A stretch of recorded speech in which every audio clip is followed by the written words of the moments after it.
Magandang buhay mga suki. Ito ngayon ang aking recipe, ang isdang lapu-lapu. Ayan, simulan na natin mga suki. Ang una natin gagawin, ayan, hihiwaan muna natin siya sa gitna. Ayan, pag ganyan po ang hiwa niyan, ang slice, bago natin siya i-fried. Ayan, hihiwaan pa natin siya sa gitna. Ayan. Ayan, malinis na po yung ating isda.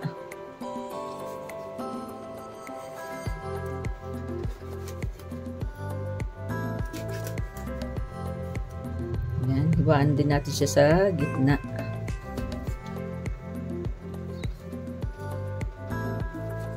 Ayan. Oh. Ayan, lalagyan na natin siya mga suki ng asin.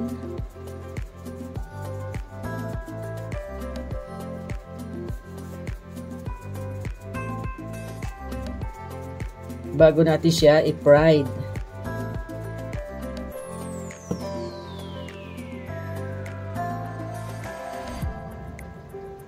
Ayan, i-fried na natin siya mga suki. Mainit na yung ating mantika.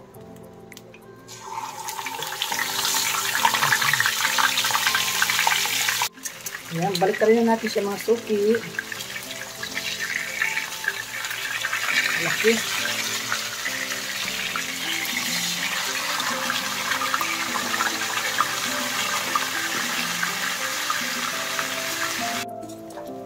Ayan, luto na siya mga suki, yung ating fried fish lapu-lapu. Ating fried fish. Ayan, luto na yung ating fried fish. Ayan, ito na ang sunod natin gagawin mga suki. Maglalagay na tayo ng olive oil.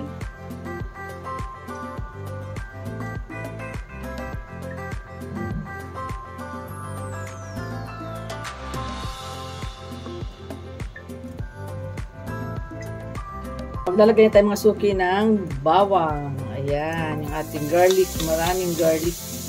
Mas masarap.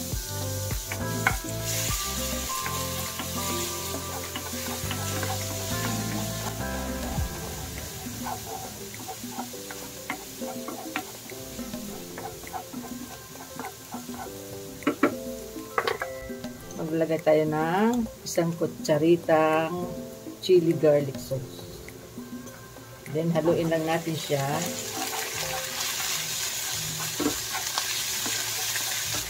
Ayan. Maganda ng kanyang kulay.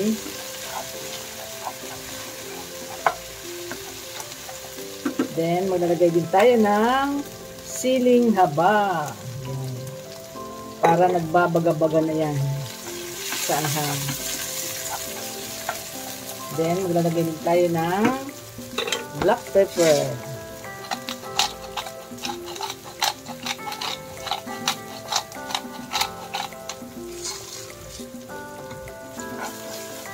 Ayan, mga suki.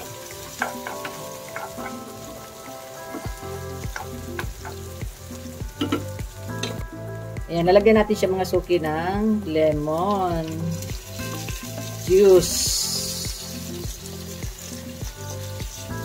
Dalawang slice lang. Ayan. Sarap mga suki. Ayan. Luto na siya mga suki. Ito yung ating ilalagay sa ating fried fish.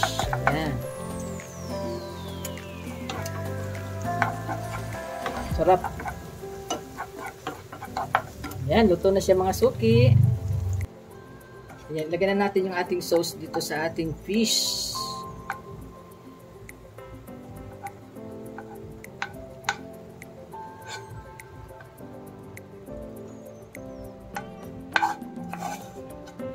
Ayan. Perfect ang ating fried fish. Then, lagyan natin siya ng lemon dito sa tabi. Ayan.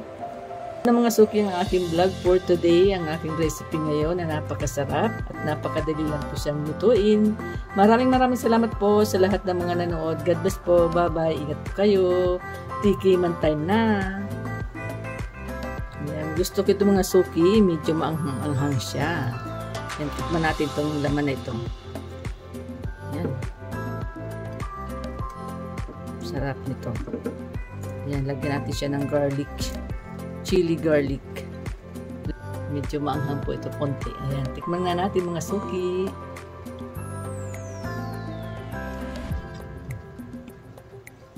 Sarap.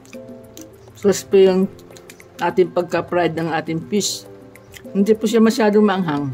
Tamang-tama lang dahil nilagyan natin siya ng lemon at kaunting sugar. Kaya nawala yung kunting anghang niya. So, sarap. Perfect.